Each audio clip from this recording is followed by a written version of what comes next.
session of National Moth Week this year. On the 10th year of this Global Citizen Science Program, I have taken over the role of the country coordinator for this event.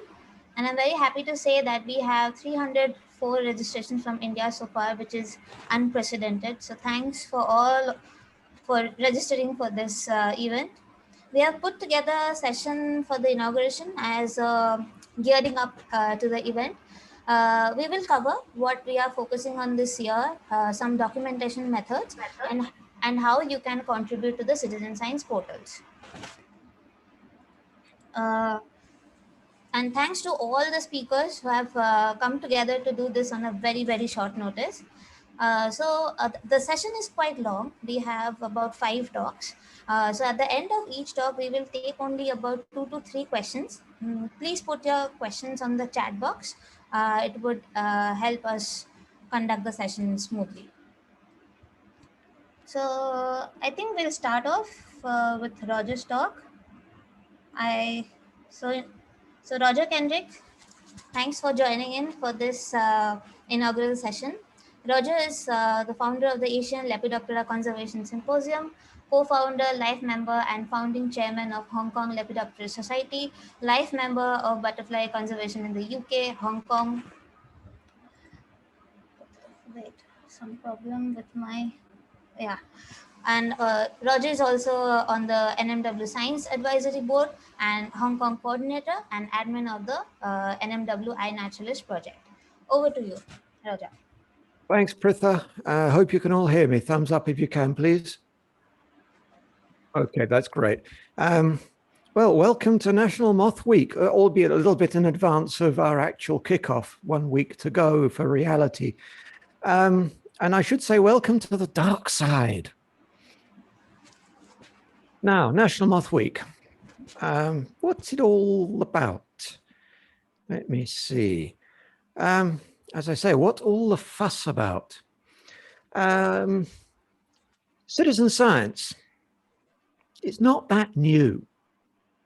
Actually, it's been around maybe 200, 250 years. The UK has been doing citizen science for all that time and longer. America has been catching up a little bit. In India, citizen science has really taken off with the internet and not that much before. But in reality, citizen science is about not the top end, not the museums, not the key researchers. It's about the people at the bottom who contribute.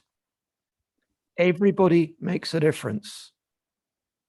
Everybody can contribute, can help, be it one single observation or thousands of observations. It doesn't matter which. Why? It's all about participation. Now, this little photo, I hope you can see, is of a National Moth Week event that I ran in Hong Kong in 2017 for the government here. And it featured a lot of people who'd never been mothing before, and included a lot of kids, actually. There were 4 or 5 kids who quite, what's the best word? Excited, maybe, certainly quite exhilarated by actually being out in the field at night, seeing what was around, not just the moths, but all of the other insects as well, and interacting with people who were enjoying the same. But the key to participation for the moths is getting them observed. Now, we do that these days through cameras, through the internet, through things like iNaturalist, Project Noah, Diversity India, and many other modus operandi. So what is an observation? Well, it's not just taking the photograph. It's where you are, when you are. Those are 2 very critical components of an observation. If you can identify what it is you see, that's great, but you don't have to. There are lots of people out there in the citizen science world, be it online or in museums, who can help with the identification. So don't get in a fuss about, I can't identify it. What do I do? still submit that data? Because you might find something new. And in fact, that's one of the attractions of doing moth work. In India, we know there are something like 12,000 species documented so far, but that's probably only half the story. We would expect, based on what we know elsewhere in the world, maybe another 12,000 species, maybe even more, still to be discovered.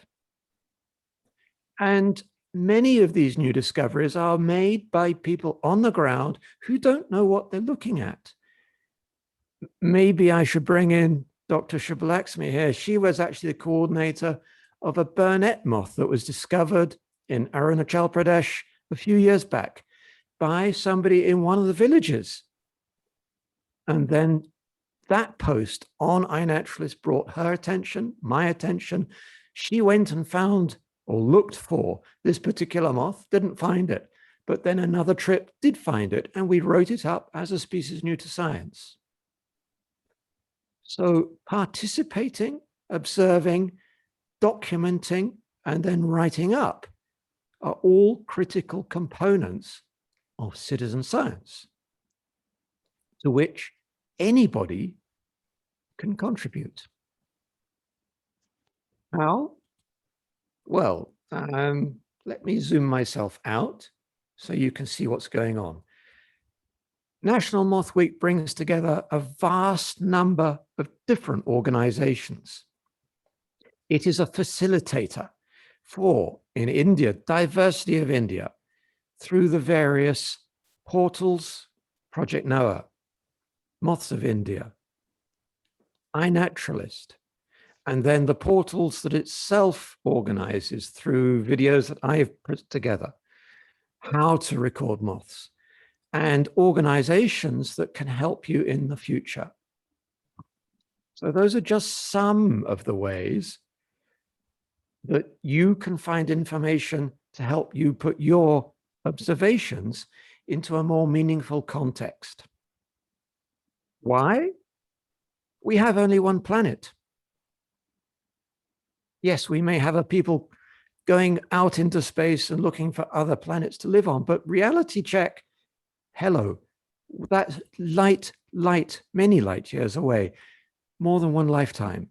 So why can't we actually spend that time and investment looking at what we have on Earth and conserving it for the benefit of all life, for everybody? Okay, that's what National Moth Week is about. It's about life. It's about involving everybody in life, finding what we have, sharing, conserving for future generations. And on that final note, this particular NMW is about the youngsters, the kids, the teenagers, getting them involved as best we can, for it is within their grasp to help us conserve their future. Thank you. Wow, that was a very, very nice introduction to the NMW 2021. Thank you for making it so concise, Roger. You're welcome. Yeah. Any questions for Roger? I have my chat screen open so I can keep a tab on that.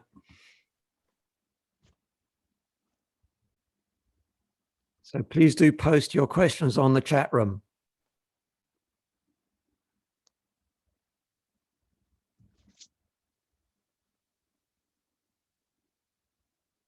Anybody? Or you just bowled over? Not enough time to think.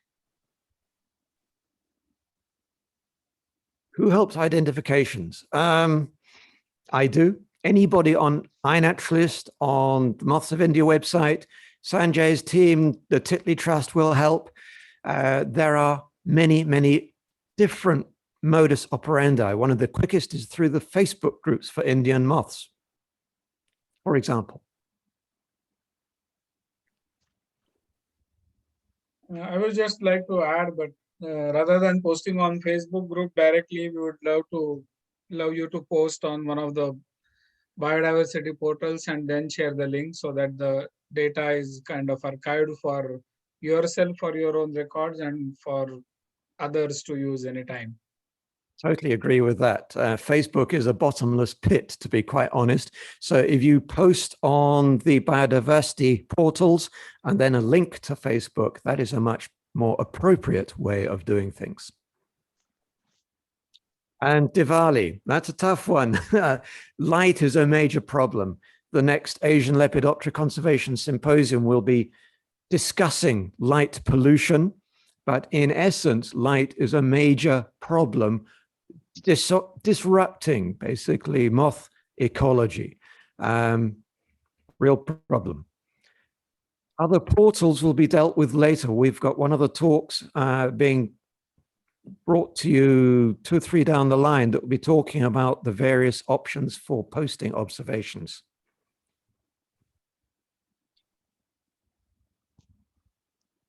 Other pertinent observation information.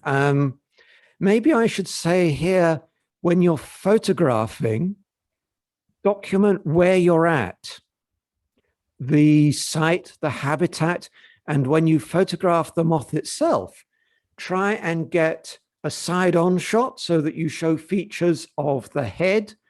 And if the moth is resting in a tent-like posture, don't just shoot from overhead, but shoot from a sort of a lateral or dorsal side. Show as much of the moth as you possibly can. Doesn't matter whether you're doing a camera photo or your digital phone camera. Try and get as many shots to show the insect the best you can. We'll talk about preferred portals later. Light traps. Yes, it's harmful too, but we have to try and find ways of recording that are both effective and efficient. So mercury vapor lights, anything with ultraviolet. So what we call fluorescent UV, light emitting diodes these days are cooler and perhaps better, slightly less destructive. All sorts of options. Databases. We have some caterpillar databases. The Natural History Museum has the hosts database, which looks at tying in caterpillars to host plants. What else? Websites, moths to Borneo, Indian moths, moths to Japan, Hong Kong moths is kind of up and running, but only in a little bit.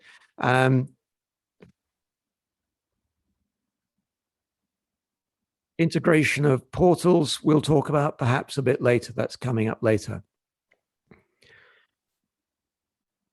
Any other questions? And then I pass on. I'm almost on my time.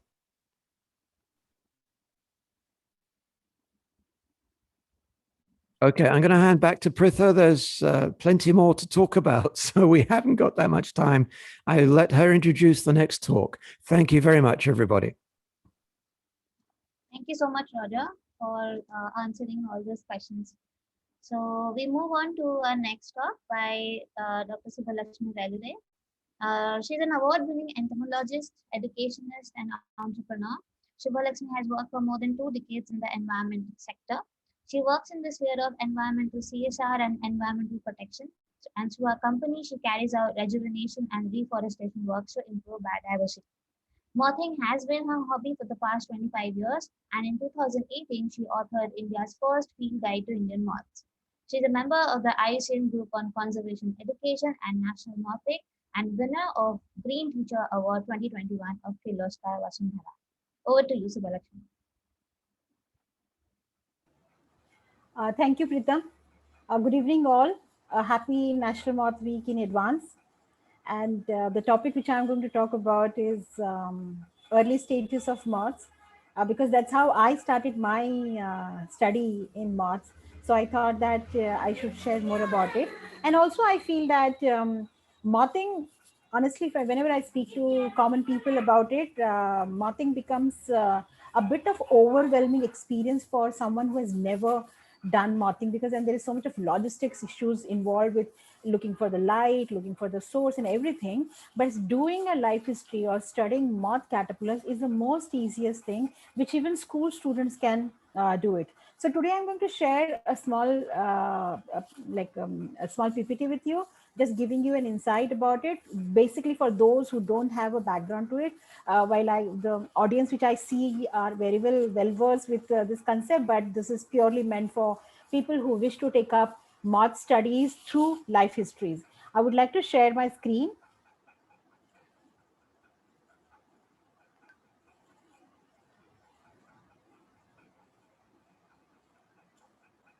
Yeah.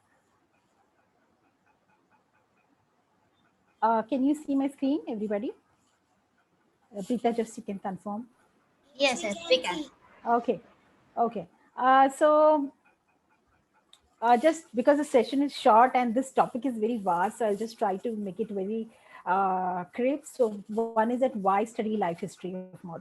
Like we are nowadays, not nowadays, even last for 5 to 10 years, it has been very easy for people to just take a picture and send it to an expert and ask, what is this? Yeah.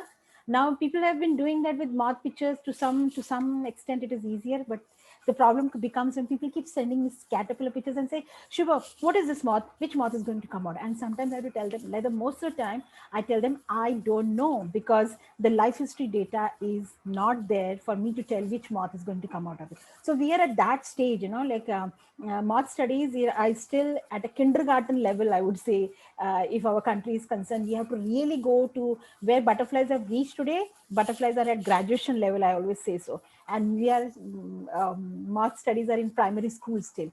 So there's so much to be done. But one of the biggest gaps in moth studies is the life history data, where common citizens can play a very important role. It is very easy for anybody to rear a caterpillar.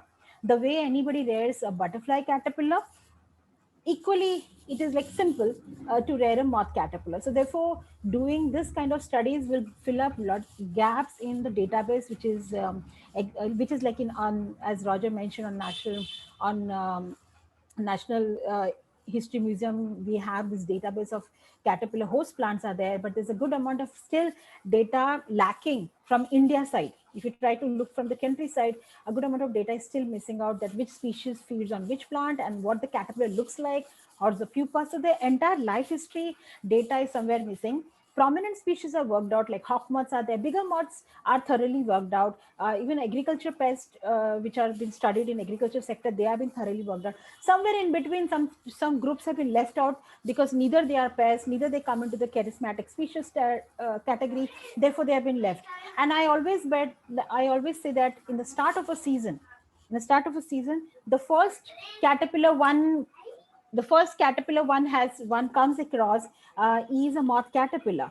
But butterfly caterpillars are seen, but moth caterpillars are seen first, because the sheer number what moths are found around us. So it's very easy also to anybody to find a moth caterpillar. Therefore, it becomes very easy for anybody to get involved with documentation of life studies.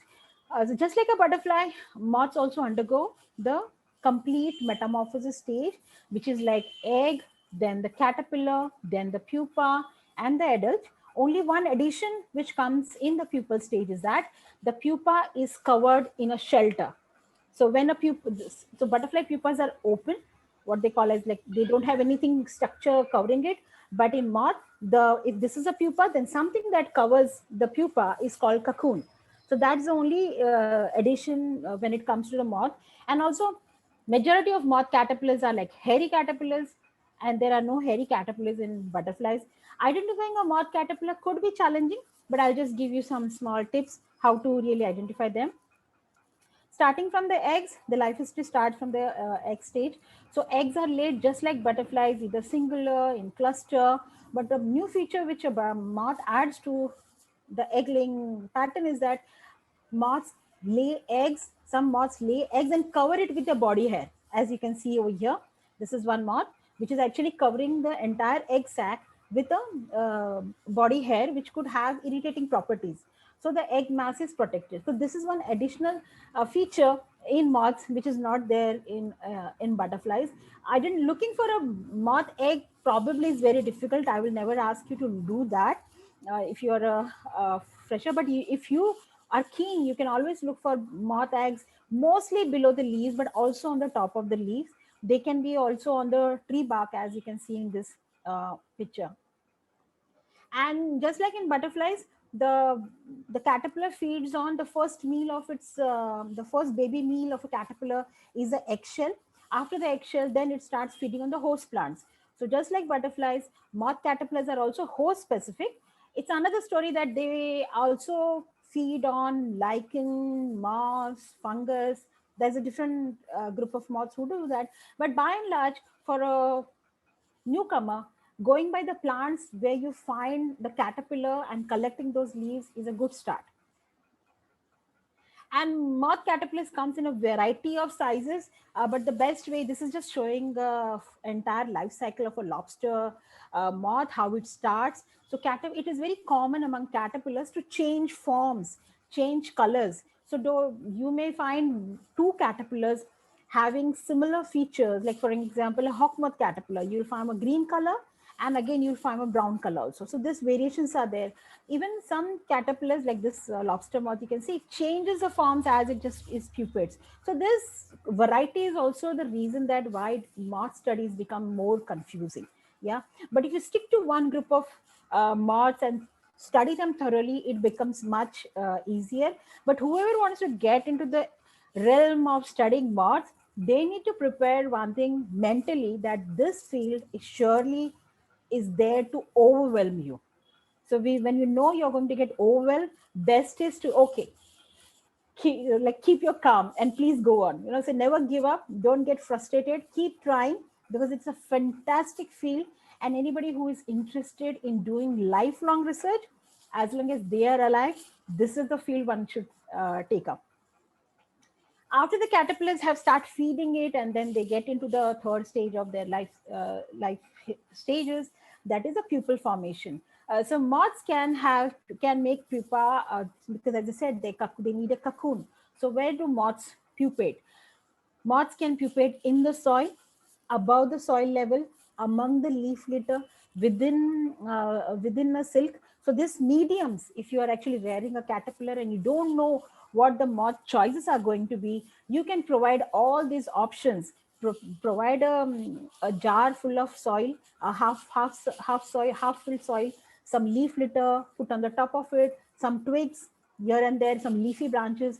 Let the caterpillar decide what it wants to do, because I learned life histories, like I studied their choices in such a way by doing the trial and error. So you can also do the same when you start rearing it. So usually the pupal stage is a time when the caterpillar gets into preparation. So since it has to make a cocoon, so it is usually takes somewhere from 3 to 4 days time to form the cocoon and then pupate. So we can assume that in 1 week's time, the pupa is ready. So if it is underground, you can always dig out actually after to see what the pupa looks like, and you can again put it back. Nothing happens, because I've tried that. It doesn't really affect, as long as you're not really disturbing it too much, not changing its microclimate too much. But for a photograph purpose, you can do that and again put back where it belongs. Very interesting part is that the caterpillars which go underground, the pupa travels to the surface level, and then the moth emerges. So therefore, many times when you rear it, you'll find the pupal case just below the top, the upper layer of the soil, and the moth emerges. So the pupa has the ability to travel, because there are hooks at the tip of at the abdomen, which helps the pupa, and it can wriggle and move forward. So that's about cocoon, and some cocoons are brilliant, and like this is a variety. Why I said that moths is the best field to keep anybody engaged lifelong, because of the sheer diversity in every stage, and it is mind-boggling. Having spent so many years in the field, I'm still always challenged. I'm still baffled by what I see whenever I come across something new thing among the life history. So there's a variety of cocoons what they form, and this is where the change happens, that the adult body formation happens in the pupal form, where the caterpillar is all, caterpillar content, body contents are dissolved and the tissues are used for forming the adult moth. And when the adult moth emerges, so if it is a silk cocoon, the moth will have a chemical which it secretes, which actually dilutes the silk strands, and the moth can come. And that's the precise reason in tussar silk moths or the non-mulberry silk industry, they don't allow the cocoons to emerge, because the one thread of the silk is been broken up into multiple fragments and the moth emerges. Except there is what is called as a non-violent silk also, the muga silk, where the silk, where the fiber is not of a single strand, it is a multiple strand in between. Therefore, they allow the moth to emerge. So in that, and how pupa emerges from the soil, I have already mentioned to you. So they need this protective cover till they become the body is developed fully. And also that this is a most crucial time. If the moth is emerging and there is not enough space for the moth to expand its wings, so then it will be deformed and it will not survive for very long time. And in one additional thing which moths have on butterfly is that many moths are non-feeders. So they will not feed as an adult, but they will straight away go and mate and lay eggs and may die immediately after. If it is male, their job is also just to mate with the female, die. Female's job is to just lay eggs and die. So that short lives they lead. So this is the emergence of a moon moth. You can see how it looks. So even if it is an atlas moth, which is very big, it doesn't make the pupa is very big. No, the pupa is always small, because the wings are in a very reduced, like like the balloons which are not inflated. So once they come out of the pupa, that's where they start pumping blood into the wings, and that's how the wings expand. So the wings don't take space in the pupal formation. Okay, now we come to the actual session of how to rear a moth caterpillar. So one way is that look for a caterpillar around you. Mostly all hairy caterpillars are moth, but not, this doesn't mean that all moth caterpillars are hairy, but at least you know hairy caterpillars are moth. And for that matter, you can rear any caterpillar and see what emerges. Maybe a butterfly may emerge, maybe a moth will emerge. So one is that look for a plant where you can see a caterpillar. And always before you, assume that this is the host plant of the caterpillar, just check whether it is having some more leaves have been eaten up in that section. Some more leaves have been eaten up in that section, and whether some their droppings. A caterpillar dropping is just like black pepper. Depending on size of the caterpillar, the pepper size will be smaller or bigger. So it will be always fallen down at the host plant. So look for that telltale sign. Why I'm asking this? Many times a caterpillar may have landed on a plant which is not its host plant, and you picked up that caterpillar and try to feed it that leaves, and the caterpillar is not feeding. So therefore, before you collect, because you need to collect a caterpillar for rearing it indoors, so be sure that you're collecting the right plant. And when you collect the plant, try to see that you take leafy branches and not individual leaves. Take leafy branches, cut, and keep them in a Ziploc bag in the vegetable tray in your refrigerator. If you keep in Ziploc, you can keep the leaves fresh for 1 week. The caterpillar needs to be fed with new leaves every day. As the caterpillar progresses in its stages, the caterpillar undergoes nearly 5 instars. That is the growth stages when it starts shedding the skin. So as the caterpillar starts moving, growing bigger, so the requirement of host plant will be very high. And this is one moral responsibility of anybody who is rearing a caterpillar, is that never ever starve your caterpillars. I remember some days when I was unable to, get the host plant for my caterpillars, and they didn't have food to eat, and I couldn't eat my food as well. So we should speak, that we should have that kind of concern towards the caterpillar. And so keeping the leaves fresh is very important. And in caterpillars, or this is applicable for butterflies as well as moth, they will have 2 to 3 types of preferences. Like same botanical family, same plant family plants could be there, the other, choice number 1, choice number 2, and so on. So if you go to this Natural History Museum's database link, you will actually come to know that which are the different plants which a particular species is feeding on. Say if you didn't have that one plant which you were feeding it, try the other species. Sometimes the switch is possible. It is possible, provided you know what species is there, then only. Otherwise you have to keep on feeding the plane. So what you need is that you'll need a jar like this. Take a 1 kg plastic jar, drill some holes on the top, make some holes on the sides of the jar also. Keep a tissue paper below. When you're rearing a caterpillar, the tissue paper is meant to absorb all the moisture that is due to the droppings, because droppings are wet, so they will that moisture can actually induce fungal infections in the caterpillars. So to avoid that, you need to keep that, and it will becomes very easy to clean the jar also. So this is just equivalent to having a pet. The way if you have a cat or a dog, you have to really take care of their, the poop and everything on daily basis, is the same way you have to do for the caterpillar. On daily basis, you have to clean the jar. So it is very, very easy to remove the tissue paper and replace it with another one. Give them the new leaves and keep on observing the caterpillar. And this is where, like, it's not only about feeding the caterpillar and seeing how it changes into a moth, but also documenting the information. I'll come to at the end of the presentation, I'll show you a data sheet which you can maintain and collect the information when you are rearing the caterpillar. When you have a jar like this, try to keep it closer to a window, because you're changing the microclimate of a caterpillar which you picked up from outside. So just to keep that very same, and there is not much of difference in the temperature and humidity levels, try to keep it closer to the window. One of the problems which you might come across is that your caterpillar jar has been raided by ants. Ants can actually eat up your caterpillars. Yeah, so best way is that apply some petroleum jelly at the base of the jar, or keep the jar in a plate of water.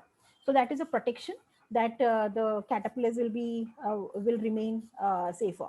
And when it comes for the pupation time, you try to transfer. You have a pupation or what is a container. If you have a small, you can use a similar jar, another jar, where you at least 2/3 of this jar should be having a soil, then having some leaf litter on the top and some branches on it. And when you see that there is a change in color of your caterpillar and it has become sluggish, so I'll tell you what really happens. The caterpillars become very shiny, like the body starts shining because of the liquid that they actually starts oozing out from it. The body liquids are coming out, and the body color has changed. This body starts shrinking also. It becomes very restless. Many times people send me picture saying that I was just going on a walk and I found this caterpillar crossing my path. I just collected it. Now you tell me what I should feed it. I say, Arey Baba, why did you pick it? It was going to its pupation site. Now you don't know where it was going. Even I don't know where it was going. So never ever pick up a caterpillar which is not on a plant. The caterpillar knows the best what it needs. So best is that just leave it. Maybe if you feel that the caterpillar crossing the pathway may get crushed, so just lift it with a twig or something and just keep it. The caterpillar will decide what is the best. So if you are rearing a caterpillar, you find your caterpillar became very restless, there's the time, try to release the caterpillar back onto the pupation jar and see if it is pupating, if it is going inside or doing something. If it is not, if it's still restless and you probably picked up when it was about to mold, then put it back in the jar and feed it. So this you have to do trial and error. Nobody is going to give a standard answer for it, but that's the fun of it. You don't know what you're going to find out. So that's a learning which actually makes this entire process very, very interesting. I have explained that what happens. So when the moth emerges, usually the moth emergence time is evening time or night or early morning time. So this is the time zones when they usually emerge. So be aware that in the morning when you wake up, you already see the moths hanging in the glass. And don't release them. Don't release them at that time, because they will be not flying at that time. It is best to keep them somewhere secure where they are not they. And in the evening, you try to release them. So that way they don't fall prey. And but if a moth is there for longer time, then it will start fluttering its wing and all the scales will be shed. So if you find something like that, just release the moth near by the plants where it can go and take shelter. So if you do this, that's it, you have successfully raised. But you have to document every stage of this growth. And what is that, I'll just explain you. This is a data sheet is available on on our website. I have given the website link below. This is a website where you can download a data sheet, which is, I'll just explain. This is a very scientific way of collecting the life history data. It says that which day you collected, from where you have collected, and assuming that you don't know the name of the caterpillar, you should start with a code. You can like caterpillar number 1, caterpillar number 2, and so on. So you can, and this remaining information, whether which family, the moth family it is, what is the subfamily species, you can keep it aside. You can fill in this data later on when the moth emerges, because you don't know. Or you find someone who can really tell you, okay, this is a moth and this is, then you can very well fill the information. Otherwise, keep them blank. Even the host plant is something you can actually get it identified by a botanist, put it up on the group and find out. So whenever you put up a caterpillar photo for identification, remember that please share the host plant photo also, because the host plant will tell exactly which family is this, and sometimes the caterpillar can tell which plant family. They're so, it's a co-evolution of this species have happened. They all have evolved together. So there's so much information you can get about both. So try to take, as Roger said, that when you take a photograph of a moth or caterpillar, there is no artistic or aesthetic photography when it comes to study. It is actual photograph. Take a lateral view, dorsal view, side view, but not full on, close up. And people send me this close up of head of a caterpillar and tell me what is this. I say, hello, I don't know. So pretty pictures are good, but they are not useful for scientific studies because they don't help in identification.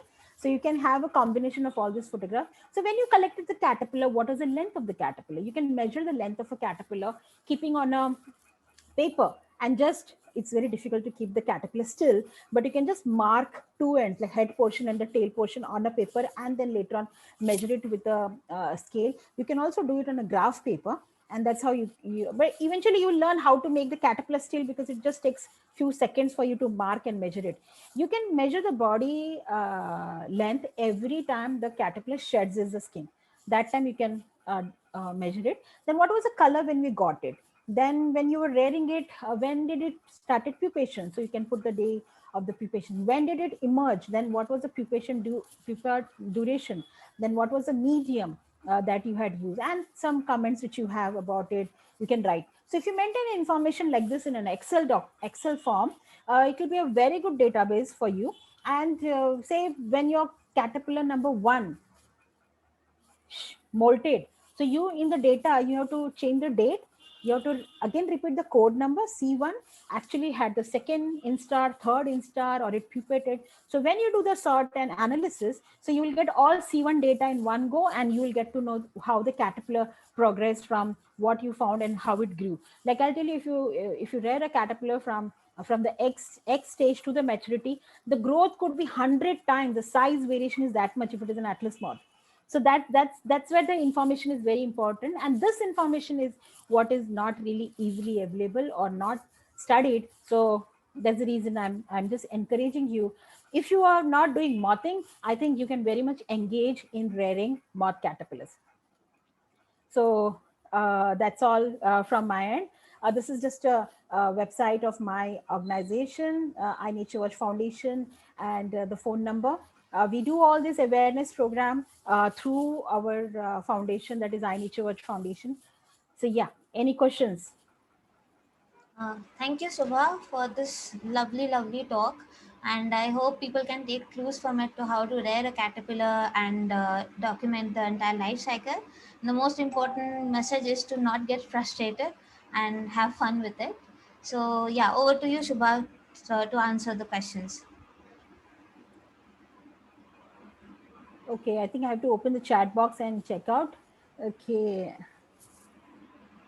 So moths which are in the leaf litter, so their growth is very, I didn't say leaf litter, it is usually either a moss or lichen or a fungal growth. So their growth level is very slow. They are slow growers. So especially this woolly bear caterpillar, rearing it is a very big problem, because it feeds on the moss on the tree bark, and then the growth is very slow. So I would suggest that for first timers, please start with plants on leafy plants. Go caterpillar, you find a caterpillar on a leafy plant, please collect that, because you will have less frustration. Don't start with a lichen feeder or a moss feeder. You will never progress the next step, because you will just give up. because I tried it many times and I gave up that I couldn't do it. And some caterpillars are so like, I would like to tell one small story before I enter that the importance of life history studies. I think Roger already mentioned about the new discoveries. I'll tell you that I discovered not that I discovered a new moth or something, but I discovered a new record for India through life histories. So there was this one hawk moth which was found in Sanjay National Park, which was not recorded before. And this caterpillar was actually found during when the Mumbai deluge happened. And I was away from my office for 5 days, and the caterpillar was there in my office. And luckily, my colleague got stranded in that deluge. So she was the one who was taking care of that caterpillar. And when I came back to the office, the moth that emerged, it was such a, like, I call it as a carpenter bee hawk moth, and that turned out to be the new record for India. So life histories also can give you rise to at least new records, like what all moths are found in our country. So that's a benefit. It is worth, the moth studies are moth caterpillar like life history studies are worth publishing. So don't think that, okay, if you want to publish papers, it's not possible. It is very much possible. What we do in okay, there are too many questions. Preeta, if you can help me with something prominent ones or something you want me to answer, I would like to do that, because I think I was not seeing the questions while I was doing the presentation. Okay, So, okay, so okay. I have to scroll down a lot. So if you can just help me. Okay, one minute. I have also Larvae are a very chat. dangerous. Someone said to plants. Okay, one question from Arijit Satpathy is, are there any moths or forms of moths like we have in butterflies, dry and wet forms? For example, I've seen in Pericyma cruigeri in two forms. Or is it sexual dimorphism? Any There need are, for that? so both. So the sexual dimorphisms are there, dry and wet forms are also there. So everything what is there in butterfly is there in moths also. It is there. It's present. One And question from Pranav Datar is there any mutualistic relationship showed by moth larvae as seen in Lycinity? uh, not that I would be aware of that part. I have no idea if Roger can help on that question, whether there is any similar mutual relationship. Yes, Roger, if you want to answer. Yeah, it's mute, Roger. You're on mute.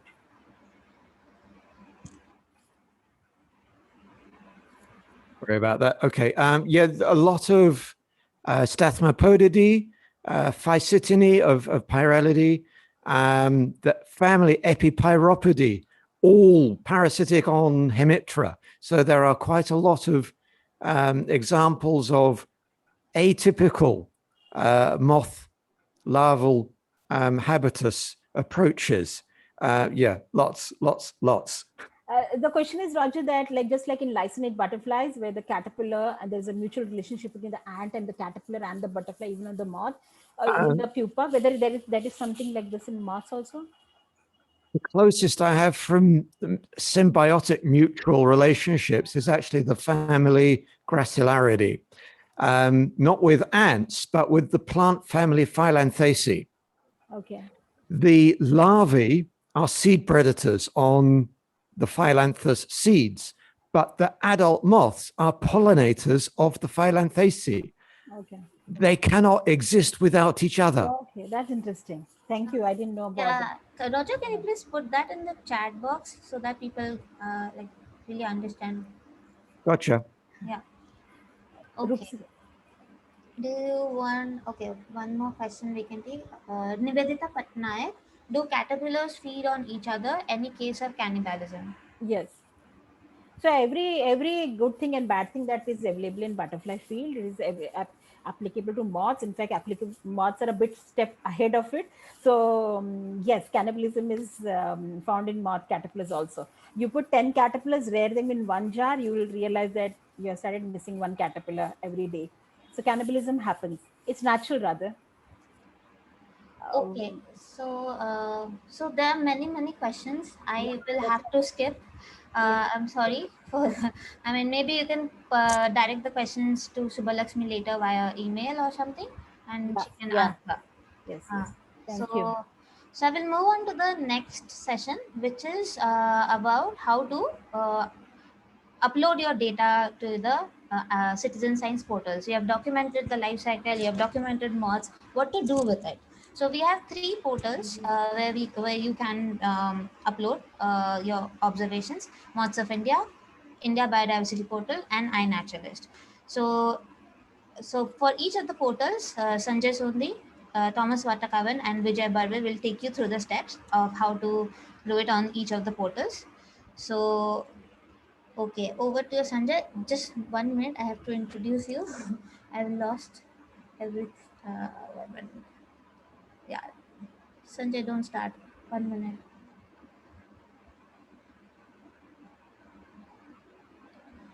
Okay, Sanjay Sondhi is a Dehradun-based naturalist and engineering graduate from IIT Kanpur. In 2009, he set up Tikri Trust, a nature conservation not-for-profit organization which is devoted to studying and protecting India's lesser-known flora and fauna. The Trust's primary focus is conservation and livelihood programs with local communities, conservation education, citizen science, and mitigating human-wildlife conflict. He has authored many books and technical papers on amphibians and reptiles, birds, butterflies, and moths, and other Indian wildlife. Over to you, Sanjay. Thanks, Pritha. Can everyone hear me and can everyone see the screen? Yes. Okay, great. So actually, before I begin, there's something that I want to state, because I saw a number of questions on this earlier. Is that where should we upload? Okay. And even though I am associated with Moths of India website, whenever somebody asks me where I should upload my data, I always give the same response. I tell people that it does not matter whether you're uploading to Moths of India or whether you're uploading to iNaturalist or the India Biodiversity Portal, as long as you're not allowing your images to lie on your laptop or your phone or whatever and going waste. As long as you're contributing to citizen science, it really doesn't matter which platform you're contributing to. So this is the message that I have to give to everybody, that it's not a competition. It's not that please contribute to this website or that website. As long as you're contributing to citizen science, I think that's the most important thing, and that's the important message for everybody. Okay, so with that, I'm just going to quickly get on to the Moths of India website.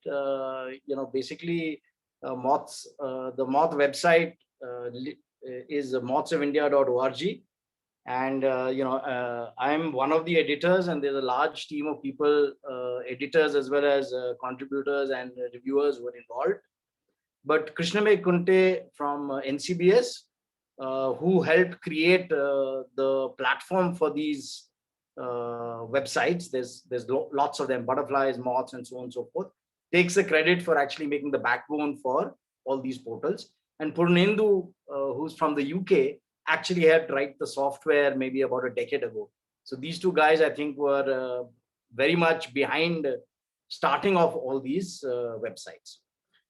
I'm just going to give you a quick overview of the Moths of India website before I get on to tell you how to use it. So basically, we launched this in 2015. It's got more than 1,700 species now, and about 145 life cycles. You can see the data here. The most important thing is that it's a completely voluntary effort. There's a team of 18 reviewers and more than 380 contributors who have actually made all of this possible. The interesting thing is that the species, obviously, it's a slow progress. As Roger mentioned, 12,000 moths in India, probably another similar number which is undescribed. So it's slow progress, but I think getting to 1,700 species over a period of 5.5 years is creditable. And interestingly, obviously, we are continuing to grow. We are adding in the region of about between 300 to 400 species every year to the Moth website, which is great. The more interesting thing is the number of curated moth images. I was telling Anchal this morning that the first 3 years we had 3,000 images on the website. And in the last 6 months, we have added 3,000 images in the website. I think we'll probably end up adding close to 6,000 curated images on the website this year.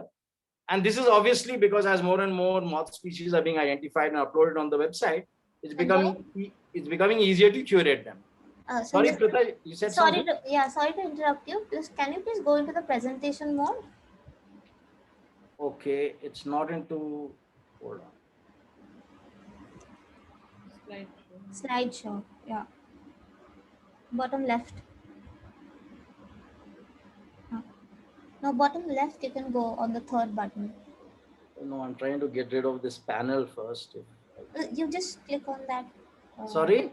Bottom left, there are 3 buttons, extreme right button. That will give you a slideshow. No, I can't get that. Do I Let's just do left this? down. No. Go down. Yeah, go you down. can try that. From current side. Is that better? Yeah. Perfect. Okay, great. Okay. You want to show the previous? So basically, 15,000 images, it's great. It's good progress. And I think the data is going to continue to grow. Same situation with life cycles. There are about 145 life cycles on the website right now. And every year we are adding something like 30 to 40 species onto the website, documenting life cycles. So what's the key, so to say, the USP of the Moths of India website?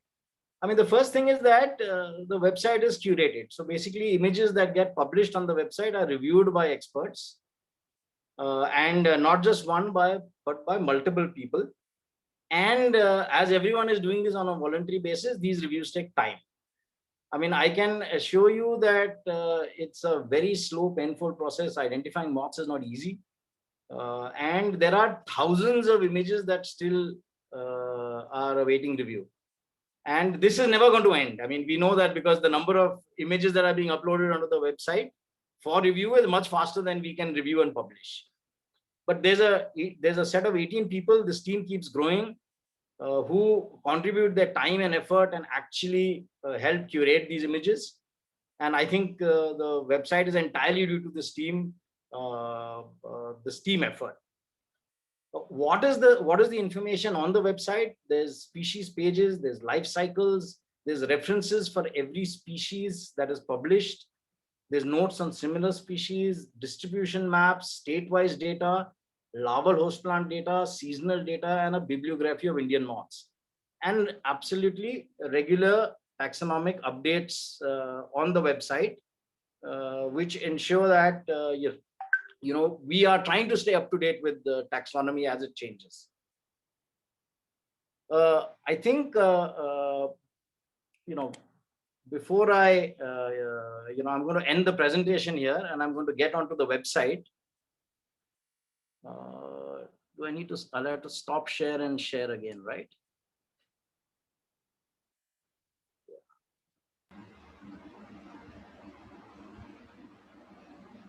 Okay, can everyone see the screen here? Yes. Okay, great.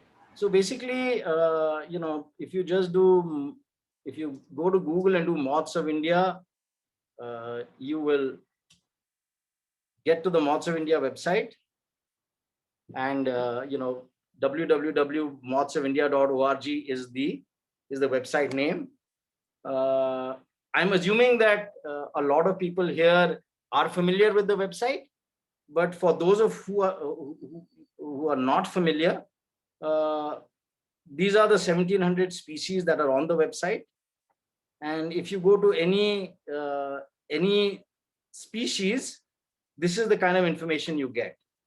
So you get images, you get distribution maps, you get larval host plant data, references. So for example, every moth species will have a set of references that were used to identify, including the original description of the moth.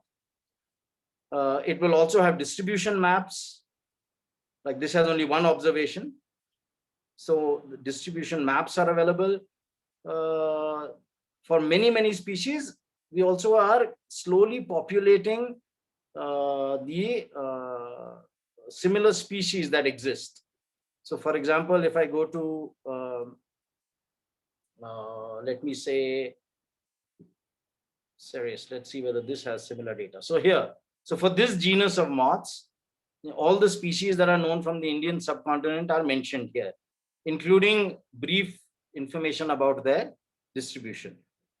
Now, the thing is, I know that many people on this group may not be using the Moths of India website.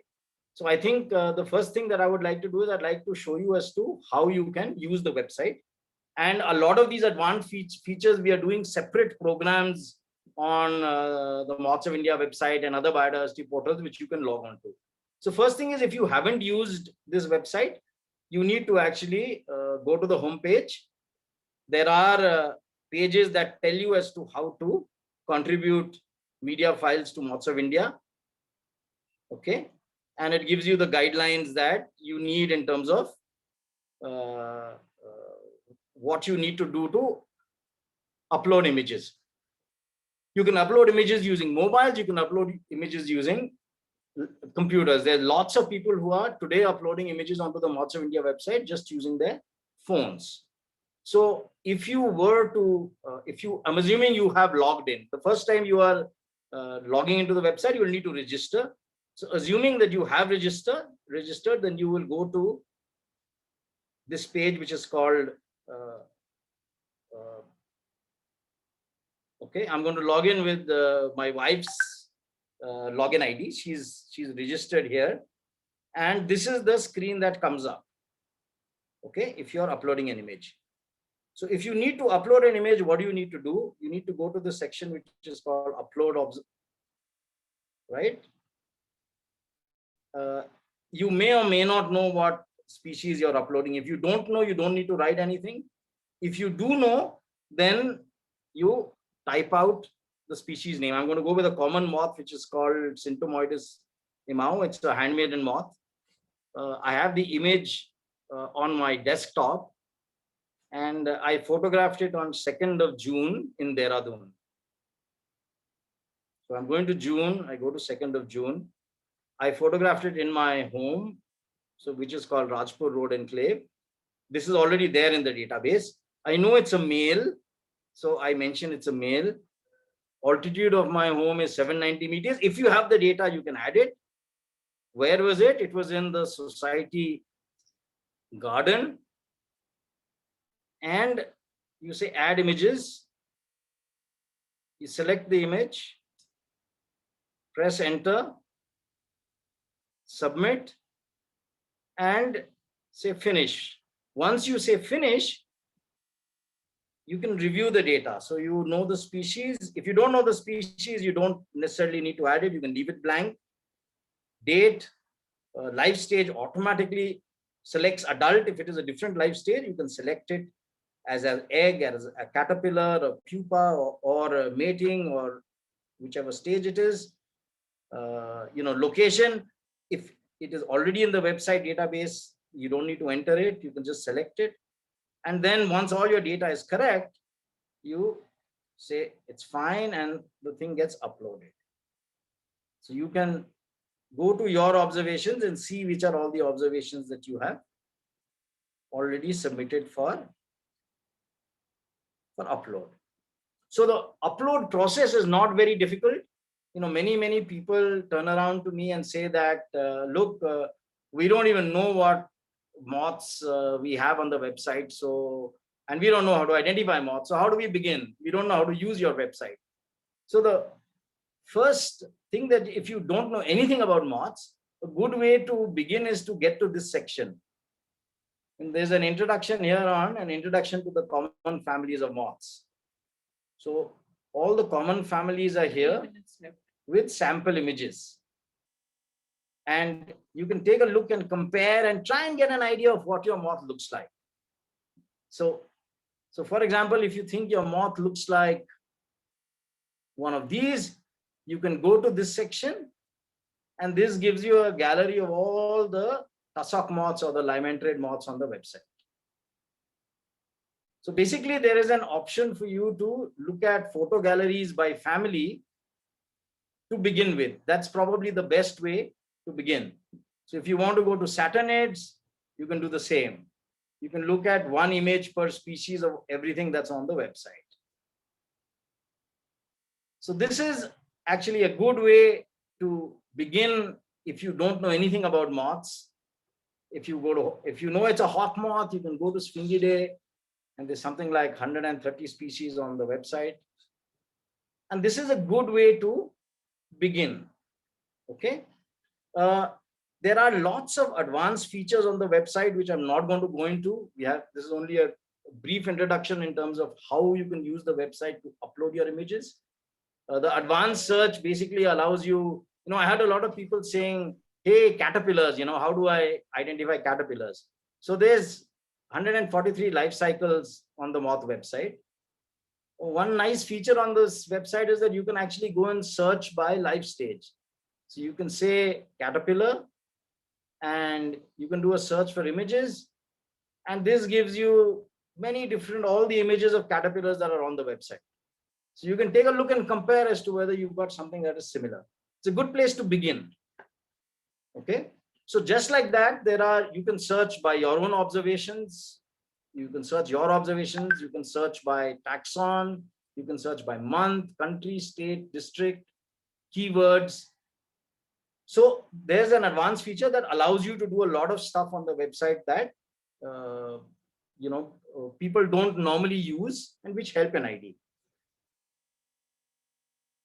Very, very important thing for this website is the fact that there's a large set of people who assist.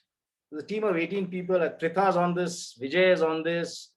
There are many people who are on the call, Shashank, as well as Rachit, who help curate images on this website. There are people like Ian Kitching, who helps with Sphingids. There's David Plotkin, who helps with geometrids. So it's thanks to these guys that the website actually has reasonably well curated images. And I can't thank them enough, for the effort and the voluntary time that they're putting in. There's lots of other things on the website. There's a bibliography of Indian moths. There's larval host plant data.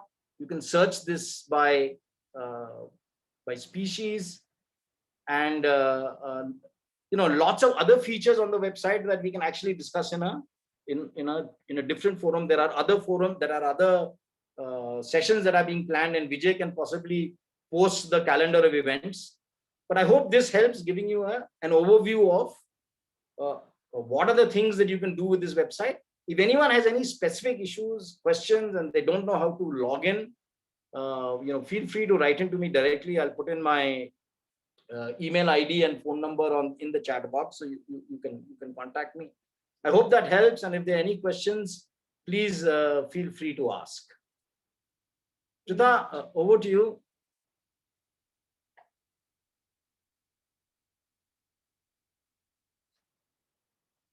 Yeah, thanks Sanjay.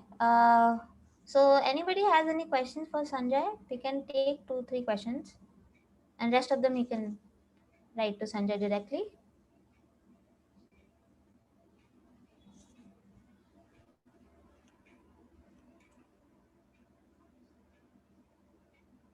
And if there are any questions in the chat box, Pritha, you will have to moderate, because I haven't. Can I upload onto both the portals? Yes, you can upload onto Moths of India as well as iNaturalist. I contribute to I upload my images to iNaturalist as well, on and off. So there's no hard and fast in terms of the difference between, say, an iNaturalist. In iNaturalist, your images appear immediately. You can see them. Many people want to see their images on a public platform immediately. That doesn't happen in Moths of India, because Moths of India, the images need to be reviewed first and then published. But if you want curated information, if you want information, you want to know that your ID is correct, then Moths of India is the right platform. But there is no right platform. I think as long as you're contributing data to some citizen science portal, I think it's fine. You're doing it, and many people I know do it both to iNaturalist and Moths of India, and do it on multiple platforms as well. One question from Harsha. Why don't species name searches on Google show the corresponding web page like Butterflies of India does? I don't have an answer to that. Yeah, I can probably ask. I'm sure this has got to do with some amount of website backend. I'll have to ask the guys who do this. I don't know what the reason is. This is technical questions for the people who've hosted the website. But Harsha, I'll find out. I'm making a note of that question and I'm going to try and find out. I think the answer more is on the popularity slide. Like I found butterflies is much more popular, so people are likely to click on that initially from Google searches, and that's how Google is kind of making it up and up their ladder. So Moths of India will get there very soon because It's older also, no? I mean, the Butterflies of India website is a decade old. This is only 5 years old. So I think it's much, much older and it's been around for a much longer time. Exactly. So this Moths of India will also get to that position pretty soon. Yeah, could be. Next question. Do we have any specific location in India where we can find out vast various species together? I mean, obviously, there are biodiversity hotspots like the Western Ghats and Northeast India, which are great. But, I don't think this matters. I set up a moth screen in my home balcony every 3 days, and the species change. And my species list for my home balcony is 200 moth species. And there's probably another 80 or 90 that I haven't identified yet. So maybe 300 moth species in my home balcony. So the fact is, the biodiversity hotspots in India, which is, the Himalayan biodiversity hotspot, the Western Ghats, and the what's called Sundaland, the Andamans and the hills of Northeast India. That's where you have the maximum number of species, goes without saying. I mean, and you want to see screens with like 3,000 moths, come to a place like Eagle Nest in the right season, and you get 3,000 moths on the screen on any decent night. Okay, one more question. So can you talk about lights used for moth watching?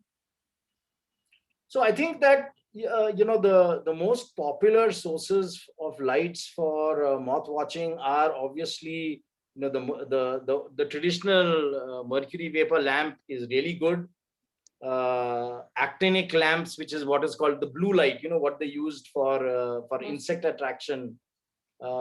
That's available everywhere. You can get these small tube lights, and that works to attract moths. And as Roger mentioned, LEDs. There's a bulb called Lepi LED, which runs off a battery, which is very convenient as well.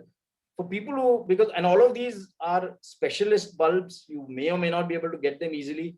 Even CFL works. So if you have, the issue is if there's sufficient darkness, then even a CFL bulb will attract enough lights. Okay. Rogers put up something on Mothing School on moths lights, yeah. Yeah, that's a good resource. Yeah, I've put my email ID as well as my phone number on the chat box. I had some people asking me data, but okay, I can do that again. Not an issue. And the number I've given is also my WhatsApp number. So, but there's enough forums that we are common forums, including Facebook and WhatsApp, that you all can ask these questions. It doesn't have to be reaching out directly to me. Pritha? Yes. I hope I've done it in the time yes, we planned. Absolutely. Yes, so we are not taking any more questions for Sanjay. Cool. Yeah, okay. So we move on to India Biodiversity Portal by Thomas Vattakaven. So Thomas is a scientist at Strand Life Sciences, Bengaluru. He obtained his PhD in microbiology from the University of West England, Bristol, UK in 2010. He has worked as a researcher at the French Institute of Pondicherry, as a technical application scientist with Life Technologies, and a researcher with the National Institute of Oceanography. He has been coordinating the features, development, and citizen science activities on the India Biodiversity Portal since 2012 and has a keen interest in biodiversity informatics, and engaging the public in citizen science and his role in aggregating open access biodiversity information. He is also a National Geographic Explorer. Over to you, Thomas. Thanks, Pritha. Can you hear me? Yes. Can you see my screen as well? Sure. Yeah, we can. Sure. Thank you. Yeah. Good evening, everyone. Today, in the context of National Moth Week, I'm just going to present the India Biodiversity Portal as an option for uploading moth observations during National Moth Week. So briefly, I'm just going to introduce the India Biodiversity Portal, what it's about, and what we've been doing in the past with the Moth Week observations. And I'll just briefly show you how to upload observations on IBP. So IBP is a free and open access biodiversity information portal for India, where we're trying to aggregate information on all the species available in the country. We've been online since 2008, and the citizen science component has been going on since 2012 onwards. So if you don't already know, you can access the India Biodiversity portal at indiabiodiversity.org and access the whole portal. And it has information such as species pages, observations, maps, documents, and so on. But in the context of moths, we've been collecting the data predominantly through group functionality, which you can access if you go out here and click groups. You can see a drop down of all the groups that show up. And Indian moths, which Vijay Barve has been leading, which is also one of the first groups that we set up when the portal was set up, has been collecting all the data for moths so far, and we've been running the National Moth Week observation uploads on Indian moths since 2014 onwards. And you can see here we have around 23,000 observations already aggregated on the portal, and moths are one of the most popular uploads happening on India Biodiversity portal across all taxa. So if you go on here, you can click on observations, and you can see a preview of all the records that have been uploaded. You can also interact with them and identify them and so on. You have different views of looking at it, and you have filters, which I can briefly explain a little later. But also, if you click on the metrics view, you have an option to get to the a brief analysis of the data. Who are the top uploaders, top identifiers? What are the species that have been observed? What species groups, and what is the distribution? Of the uploaded observations. Here you can see that most of the records have been identified at a higher level, at family or sub-family level. But if you can also use the filters on this side, such as scientific name, taxon rank, and get to what are the species that have been identified the most. So you can see here, most popular species that has been identified is Spaladia ricovalus. So you can browse around the data of moths recorded on India Biodiversity portal and have a look and play around. But in the context of National Moth Week, we have this year set up a separate group which you can access from here. If you drop down the groups and scroll down, you can see National Moth Week as one of the options. You can go to that group, or you can directly type in indiabiodiversity.org/group/National Moth Week show, and you can reach the National Moth Week page. And you can, when you are logged in, you will see a button to join the group. You will have to join the group to post to the group. So right now, just 13 users signed up already. But it will give you the option to post it, and we have set up a rule so that only the records uploaded between 17th to 25th, which is the National Moth Week, will be posted to the group. We've also set up a group rule for Indian moth, so that any identified record of a moth will automatically get posted to both the National Moth Week as well as Indian moths. So yeah, what else is there on National Moth Week? So we have on our India Biodiversity portal around 5,000 species pages. So as a part of our attempt at creating biodiversity information for every species in the country, we have set up species pages, which we are slowly collecting and aggregating. So what are species pages? They are pages that give out information on every species. And this is structured according to some standards. And we've been opportunistically aggregating information on every species in India.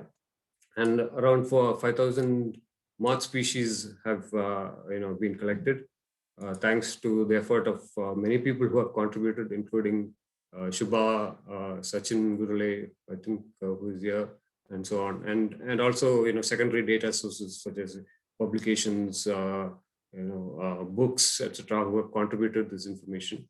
So you can see that there are images, there are description, there are description information on distribution. There's also this map here, which is automatically updates every time somebody uploads an observation. So you can see this is the blue tiger moth, which there are currently just 46 records, and those 46 records have been plotted according to the distribution of people who have submitted it through citizen science records. And there's also information on such as documents. So you can upload a document; it will automatically scan the document. If it recognizes a species is referred within, it will add it to the species group, and so on. And just to show you another page, this is the green hawk moth, Daphnis neuri. There's information here from Sachin Gurule, there's information from Shubhalaxmi, and so on. And there's a different map that shows you the distribution. In this case, there are 127 records and much more documents present. So how do you sign up? If you go to login, you can click the sign up option, and you get a very simple form to fill in your name, gender, and either an email or a mobile number or both. And you can put in a password, enter your location where you're from, and of course say that you're not a robot, and you will get an option of an OTP to validate your either your email or your phone number, and you can sign up on the portal. Once you are signed up, you can then click on contribute. Of course, please do go to the National Moth Week and join the group. And once you are on the group, you will be able to click contribute and add an observation. You will get an observation upload form, a simple form where you can upload the observation. So here you have two options. One, you can either directly upload an observation, or if you have a large amount of images that you don't want to keep uploading over and over again, you can go into this and click draft media. Here you can upload all your images at one go. It will store this for a period of 20 days. And at any point, you can come back, select one or more images and say, use the selected images to create an observation. It will put it back in the form so that you can create an observation using your draft media. So I'm not going to use this, but otherwise you can upload images from here. Click on browse and go into pictures, and I've got a moth caterpillar here, so I can say open, and it will upload it and create thumbnails. You can order the thumbnails by giving it a higher star rating if you want one image to come before the other, and so on. You can either put in a scientific name if you know it, or you can say help identify, so that somebody else can help identify the record for you. You can type in your common name. We don't have an extensive list of common names, but if you say Atlas moth, you will get the common name. You will get an autocomplete. If you click that, it will automatically fill in the common name, scientific name, and the species group. But in this case, I think this is a blue tiger moth. So you can select the name and it will fill in the details. That it's it recognizes it's an arthropod, and so it will automatically put that for you. You can use you can search for your location. In this particular instance, I got from somewhere. I mean, you can search for your location from Google and auto-populate the details, or you can click this and move the pointer to exact location. You can also update the name separately. You can use your latitude, longitude coordinates if you want that. You can mark the accuracy as accurate or approximate. It automatically picks up the location of the image, has it. If it doesn't, you have to type it in. And same thing for the date. Here it is automatically recognized that it was taken last year. in November. And again, here you can mark the accuracy of the date. You can put in some notes. You can put in tags if you want to organize your photos. Then we have an option here called traits. If you expand that, you will get the option to mark the trait characteristics. So if you know it's a male or a female, you can say, you can mark it as a male or female accordingly. And in the case of moths, it's a complete metamorphosis. So you can mark that this is an adult or a pupa or larva. So in this case, it's larva. And you can mark the habitat type, whether you saw it in an urban environment or rural or agricultural, and a whole set of options here. And whether it's usually commonly seen, frequently, or occasional or a rare record as per your observation. So I'll mark it as frequent, and of course that it's a wild record, not cultivated or captive record. And you can, if you have joined other groups, you can also post to multiple groups as you upload. So in this case, if it recognizes it's a moth, it'll automatically post, but I can manually also post it to a different group. And you can submit the observation. And it will upload that observation and it will create the record for you. And it'll go to take you to the page where all these details are saved. Here again, you can interact on the observation. Other people can come and agree on the record that you have suggested, or suggest a different scientific name. They can also edit the traits that you have given. So if somebody, if you have wrongly marked it or not given a particular trait that somebody recognizes, they can input that. You can also add comments and so on. Of course, a certain set of people, the people, especially those who are species page contributors, will be given rights to validate that record. So only experts can validate your record. So you can put in whatever name you want if you think it is, and the experts can validate that record. So that's briefly how you create an observation. But if you want to interact with the observations, you can go to the list page, the observation list page, and all the records will be shown there. And it's the same thing that I showed previously here. And you can use these filters to further filter according to location, state, or a district or tehsil, what the time was recorded, which is the observations which are recorded in particular months and so on. A whole set of filters here which you can use to apply to the data and filter it. And you can also download the observations with some fixed columns and some optional columns that you can use, and you will get a CSV that you can use for whatever purpose you want to do for further analysis and so on. And this National Moth Week, as a part of National Moth Week, we also have some prizes that we are giving out. Here, Shubha has kindly agreed to sponsor a prize for the top contributor of observations on India Biodiversity Portal. We will be giving out a copy of a birdwing field guide to Indian moths. And yeah, this is a fabulous book, and I think it's a great opportunity for those who are looking to buy this to earn it through uploads, as well as we have some coasters custom designed for India Biodiversity Portal, which we will be giving out 5 pieces of those. We will also be announcing further prices for others. So please check back on this page. It can be accessed under pages here if you want more information on participation and so on. So yeah, we also have the India Biodiversity Portal app, which if you go to Google Play Store, you can download. And it is actually exactly the same as the website. So you can, once you install it, you can also use it as an app on your Android mobile device. Exactly the same thing as the portal. So yeah, that's briefly all I wanted to say on the India Biodiversity Portal. If you have any questions, please put them in the box. We'll have to check. Thank you.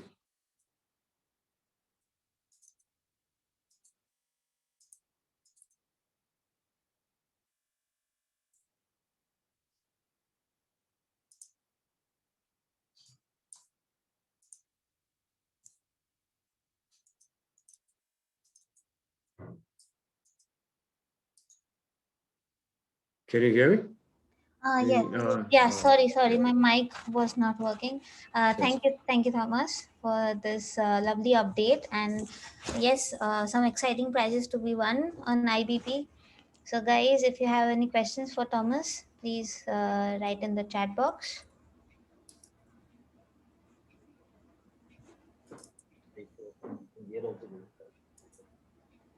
I can't actually see the chat box. I'm struggling here. Okay. Yeah. Okay. Okay, is moth conservation carried out in large scale? Is there any organization in India focusing on moth conservation? Yeah, I forgot to say I'm not a moth expert. I'm not intricately involved with moths. I mainly lead participation and citizen science efforts on India Biodiversity Portal. So I think a better person to answer this would be one of the experts here. Roger, Shubha, Pritha. They can take this up. We can take this question later. So if you have any Sanjay. questions. Yeah, so I think if you're looking at from a taxonomy standpoint, there are people like ZSI and a lot of we've been answering some of these things on this. ZSI is doing a lot of work on taxonomy, also the agricultural and the state universities, and also places like ISA, NCBS, Indian Institute of Science, WII. I mean, there are people working on different elements. Yeah. I mean, there's some people working on taxonomy, some people working on molecular, some people working on ecology.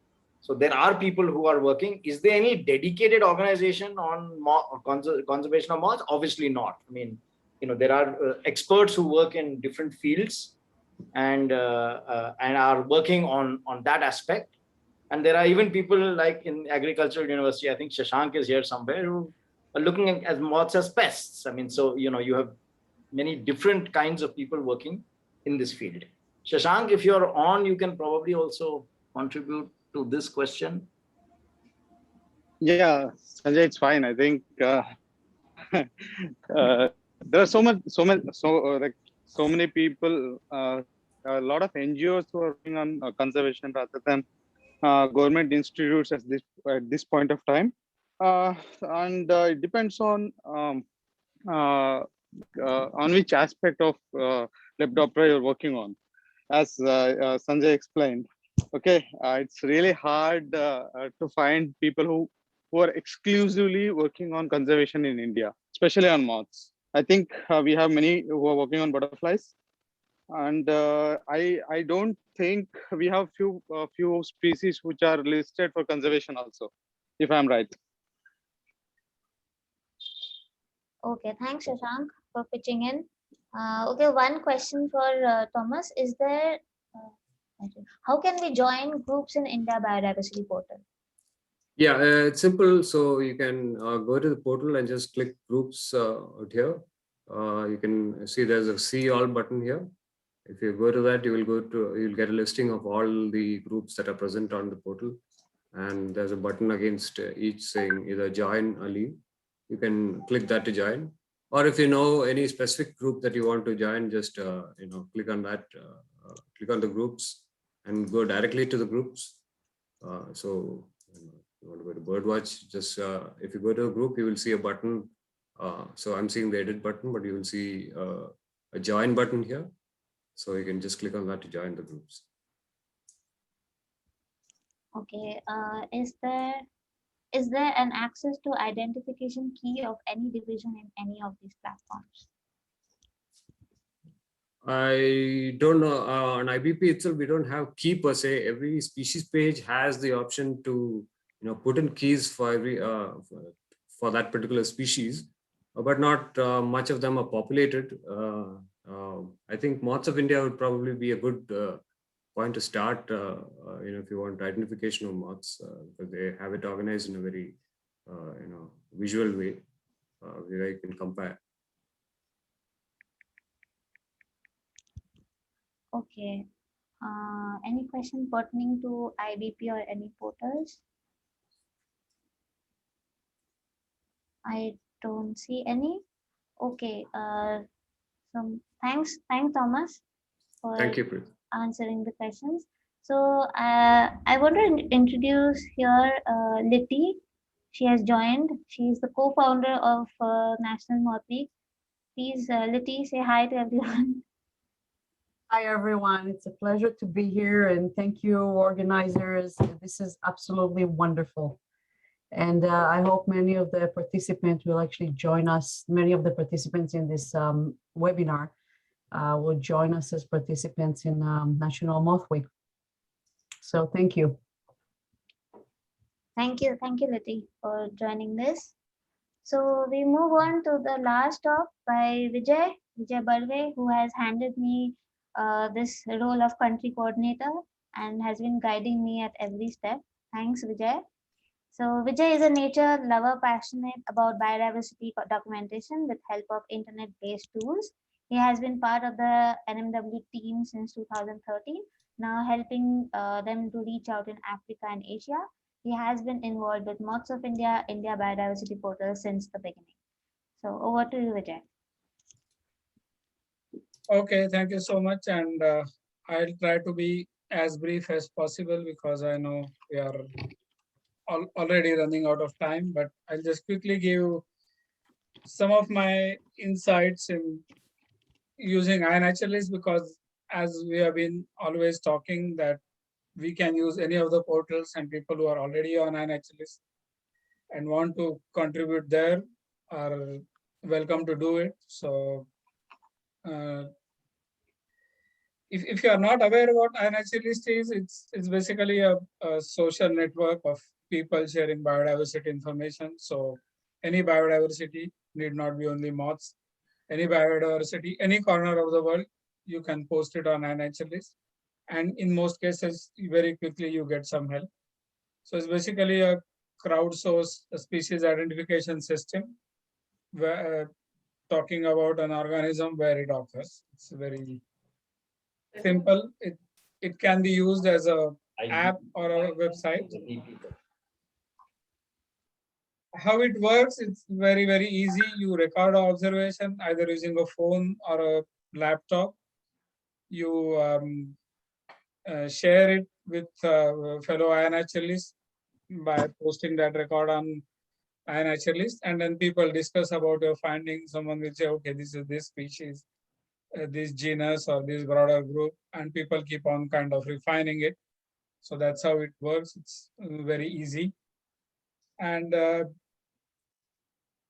it's, as I said, it's extremely user friendly. There are numerous resources available, and it just takes a few minutes to post. Maybe if people are not familiar, I'll very quickly try to demonstrate how to post on iNaturalist. So you go log into iNaturalist, you say upload.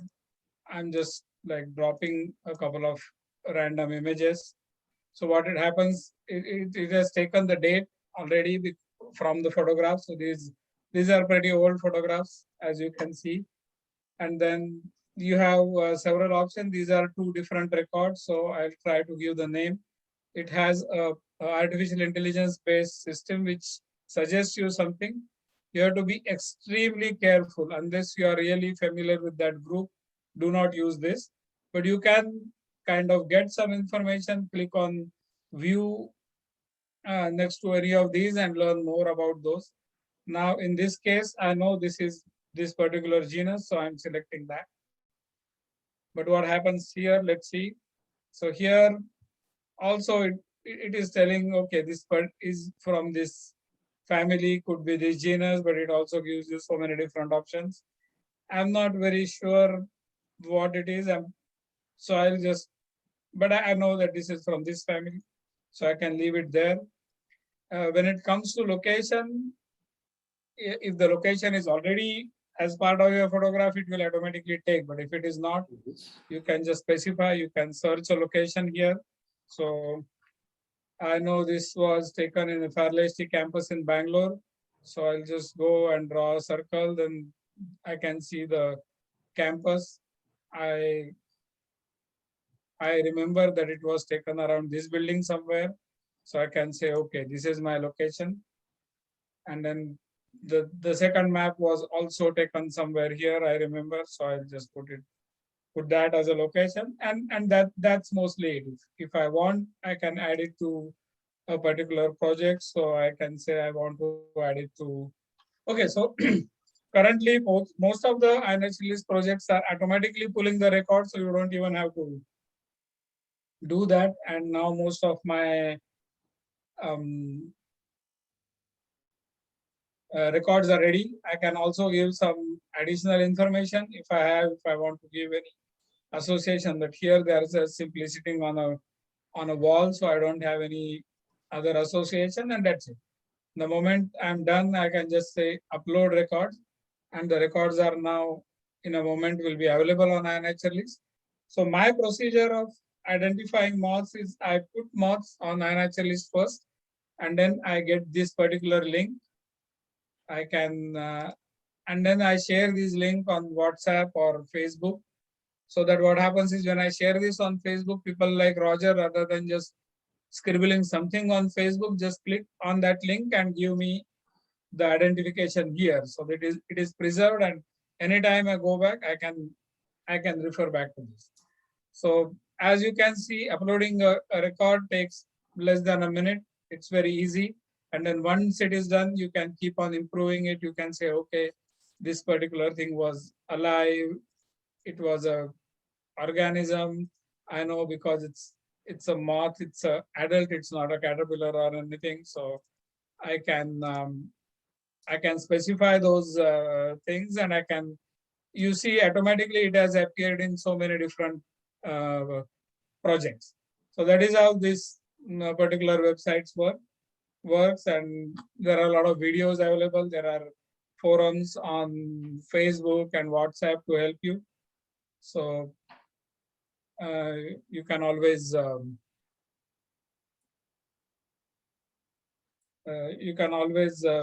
visit some of those and ask questions. So let me go back to my presentation. You're able to see my screen again, the presentation? Yeah, we can. Okay. So basically how to participate in National Moth Week. First thing is, if you are not participating in any public event, go ahead and register as a private event. Private event could be you just watching moths in your house and recording. That also qualifies as a private event, or you inviting a couple of friends to do it, where it's not open to public, is a private event. So go on the National Moth Week website and register. Switch on a light in your terrace or in your balcony or wherever you are, just little before the sunset, and wait for a couple of hours. In most cases, you will see a few moths visiting. Photograph them, post it on INHList or any of the portal. Make sure you specify the date and place and broad level ID. If you know that it is a moth, select the moth so that it automatically goes and sits in that particular box. And then your records will automatically show in the National Moth Week project. People like Roger and other active members on INHList are going to help you identify. And then if you have any further questions, there is good help available on INHList website. You can always visit that. It's as simple as that. So what I would just like to say is please register if you have not already. Any number of public, private events. We already have almost 300 registrations. Our target in mind for India is 500. So let's say achieve it.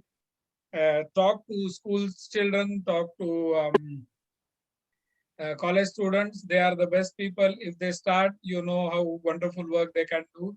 We have excellent examples of Sondhi and Pritha, who started really early age, and now they're already doing wonders. So please catch them young and then watch them grow. And remember, this year we are issuing personalized digital certificates to every participant who participates and reports. So that is a kind of added advantage or added kind of incentive for students mainly who like to have some kind of recognition for their work. So National Moth Week is doing that this year. Please join that. And I think that's it. That's my presentation, I'll also like to take opportunity to kind of conclude the session. Thank all the speakers, Sanjay, Thomas, Roger, Shubha, Pritha, everyone for kind of pitching in at a pretty short notice and putting it all together. And of course, the excellent participation. We had always 100 participants on the call for most of the time, and there were a lot of people finally watching it on Facebook. And I'm also thanking all the organizations and the members organizing the National Moth Week in India. We are making it bigger and bigger every year. We so I can never stop thanking all these people to kind of who are helping in organizing, identifying, promoting, translating in different languages. We have these brochures in more than 20 languages already. 10 of them are Indian languages, not to say because we have so many languages spoken by so many people. So we still need help with some other languages. So if you know someone who can help, we can keep that building. And yeah, I'm just really looking forward to all of you participating and posting thousands of moth images on all the 3 portals. And yeah, we can take any questions before we finally conclude. And then I'm going to hang out a little more time if anyone else has any questions about moths, recording moths or National Moth Week. So I'm also willing to hold on for some time even after we officially close our session and stop recording the video. So before going into the questions, I would also like to thank the Nature Mates team for hosting this. They really helped me with preparing the poster and everything. So a big shout out for the Nature Mates team also. And yeah, if any questions are there, please put it on the chat box. Okay, there is a question if flashlight of camera or mobile harm moth eyes. Question probably for Pritha, Roger, and Sanjay, not me. Yeah, Roger. Yes, Roger, please.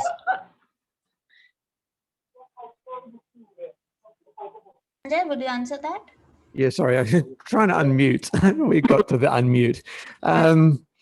Possibly yes. We don't really know, but we do know that a number of moth species will react to flash photography.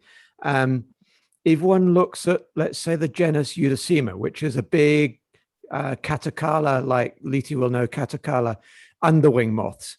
In India, we have Eudicema materna, which is a big fruit pisser, has a bright orange hindwing, but a very superb cryptic forewing, and it rests in a tent-like posture. But if you see these things on, let's say, orange or lemon, they can pierce through those tough skins and feed on the liquid inside. So you go with the camera, flash, what you will get is the flash response, the fright response from the moth. So they see the flash from the camera for sure. Does it impact their night vision? Probably. We don't really know. I don't know if anybody's done physiological tests to show that really happens, but my guess is from the behavioral response, yes, it does impact.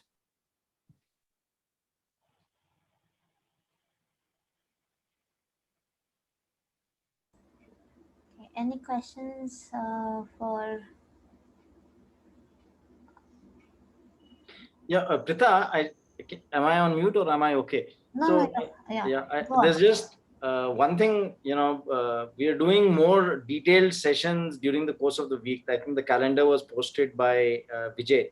Yes. And the reason I'm mentioning this is that, one of the things that I am planning to cover in my presentations this time around is the impact of moth watching and how to ensure that we are minimizing the impact to moths. There are numerous things that we can do to ensure that while we are doing a study, we are not harming the moths, or at least minimize the impact on the moth and its lives. So that is something that I am actually going to be covering in the presentation that I'm doing during the course of the week, because I think that's important. I mean, we're all working for conservation, and we shouldn't lose sight of the fact that what we are doing is impacting the moths, but how can we minimize it? Yes, I hope we will also include about like recklessly collecting moth specimens. I mean, how that should not be done, and all. Please do include something on that. Okay, wasn't planning to, but can do that. Yeah. Yeah, Roger.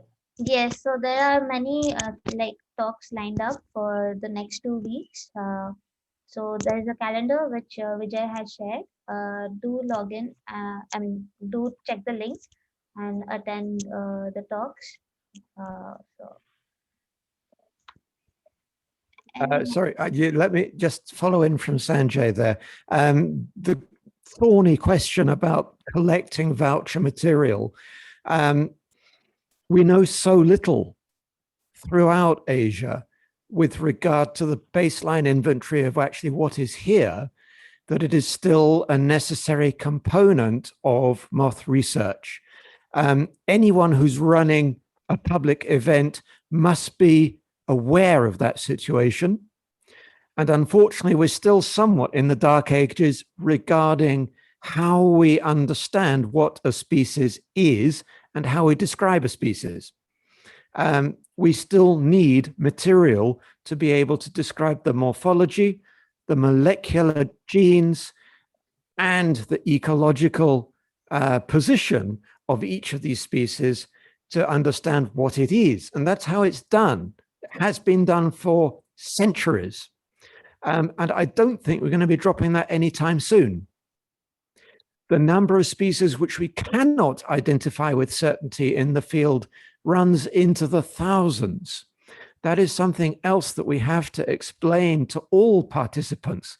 We cannot accept that, cannot prove that a photograph is what it is until you actually take the voucher to back that photograph up. There are so many unknowns, so many variables that we cannot be sure. It's a real problem. It's a dilemma. For conservation, we want not to collect, but in order to put conservation on the front foot, we need to know what it is. How do we square the circle? We can't. So collecting has to be done at a small scientific scale, and then everybody else goes on what the science produces. Okay, I'll leave it there. No, Roger, completely agree with you. A disclaimer, I collect as well, right? So it's not that I don't collect. I collect as well, but I think that we need to be clear in terms of who should be collecting, what you do with the collections, how they are treated, and so on and so forth. So, but more about that later. Yeah. Exactly. Yeah, I basically think responsible and legal. Both angles need to be absolutely very carefully followed. Agreed. Yeah, Liti, you were saying I think that collection should be done by scientists and observation should be done by citizen scientists. And that's the distinction. Oh, I'm sorry, it's morning here in New Jersey. So for National Moth Week, the emphasis should be on observation, taking pictures. One goal of the project is actually just to make people go out and see that moths and night, and things are flying at night. And I agree with Sanjay. I agree with Roger. Collection is important. It shouldn't be done by citizen scientists. And maybe we can work out some maybe a blog post or social media post that explains it in one paragraph. Roger, put it on your to-do list.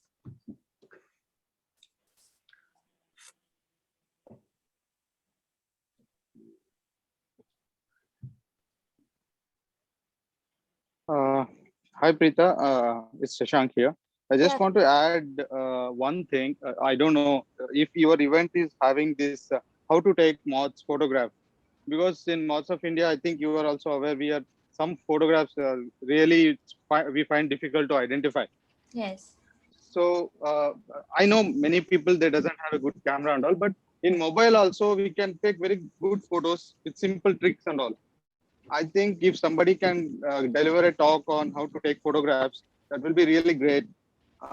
Because there are few characters they can really, because Roger already informed few things in his talk, but exclusive talk of half an hour will be a great for the newcomers who take moth photography. Shashank is volunteering. Yes, why don't you do it for us? No. My photographs are not so good, but I can find people for that. Okay. Yes, I mean, Like, you're right. You're right. In all of the upcoming talks, we can include a section about taking the photographs the right way, and about yeah. recording moths, also how to record. I mean, all of those things. All of us can chip in there and add some information about doing it the right way. I would like to Definitely. add that, Shashank, I would like to add that through our organization, we are, like last year, we did an entire virtual events throughout the National Moth Week. This year, we are just having series of lectures. So we have already planned one session on moth photography by Isaac Kalinka. This is going to be a Facebook Live session. This is being held on Birdwing Publishers Facebook page. Just today only, I got free. Yeah, that's great. I was in the field all these 2 weeks, and today I start and designed all this lecture series. I'll be putting the links on the group, so you will get those details also. Or you can look up Birdwing Publishers Facebook page. You'll find the event. And of course, we can have more such, because moth photography is a very important subject. If you have more sessions on it, it will be really helpful. Yes, ma'am. Why don't you put it on the? Why don't you put it on that diversity? I will. Yeah, I'll put it. it. Sure. Thanks. Yeah.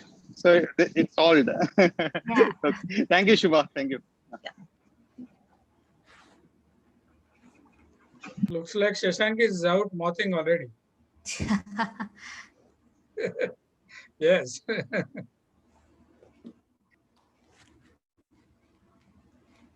Shashank, you're on mute. You couldn't You're hear on your mute, problem. Yeah, today I just painted my wall with my kid.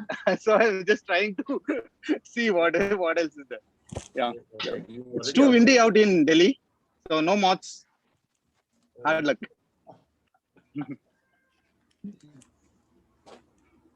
Yeah, Roger, you were saying something? Okay, just like to add, I've put in the chat a couple of links for people that are particularly interested in following up with practical moth recording. The link is there. That's something that I've done as a workshop a number of times in the last decade or so. And for Litty's benefit, she will, I'm sure, appreciate me advertising yet again NMW website. And their resources link on the website to a number of videos that Dr. Carl Barentine in particular has a 10 video set of how to do moth recording and a number of light trap setups. But in the 5th video that I'm preparing at the moment on Moth Magic, there will be about a 1-minute shot on how to take photographs for ID of moths. That's a really important part of what we're doing. Okay, cheers. Super. I have an important announcement. We just passed 1,000 registrations for National Moth Week. And the last 10 or so are from India. So thank you everyone who just registered. Well, this is working then. Whatever we are doing. Yeah. Excellent. Great.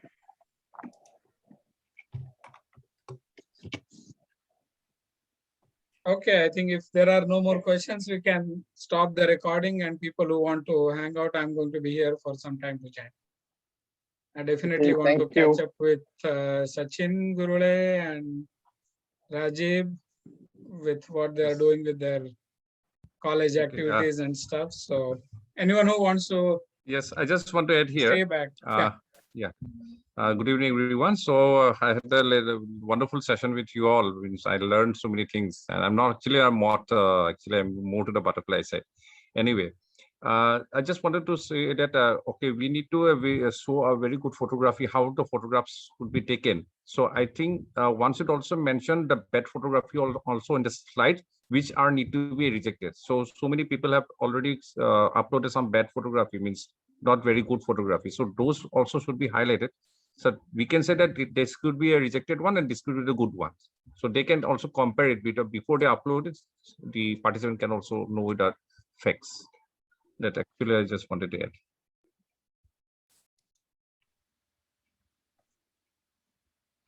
Thank you. Thank you for that.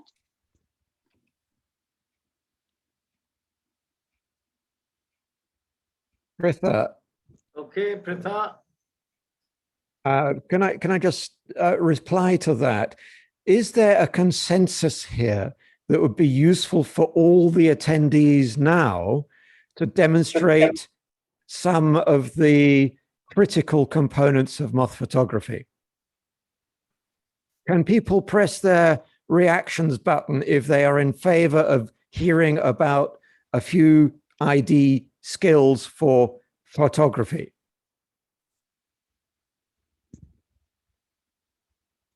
I'm seeing 4 or 5 straight away. I'm willing to do a few minutes on that if you want, just shortly after we finish the conference officially. Okay, let's go for that. But Pritha, you need to close off ASAP, and then we can run with a little bit more informal stuff. Thanks. Okay. So okay. I don't know. So we continue with this, right? Whoever wants to stay back can stay back. Whoever wants to stay, I suppose, right? That's Yeah. what you're saying. Yeah, that's fine. Whoever Please, wants to stay back can. we are officially ended the session now. Yes. People are chatting in the hallway after the session. So thank you everyone for joining in, and all the speakers who chipped in at the last moment. I bugged you all for two days, I know, for meetings and over emails and everything. So thank you for everything. Thanks, And, Pritha. Okay. yeah, thank you so much, Sanjay, and Bye. See you. bye bye. And we hope for a successful Moth week ahead.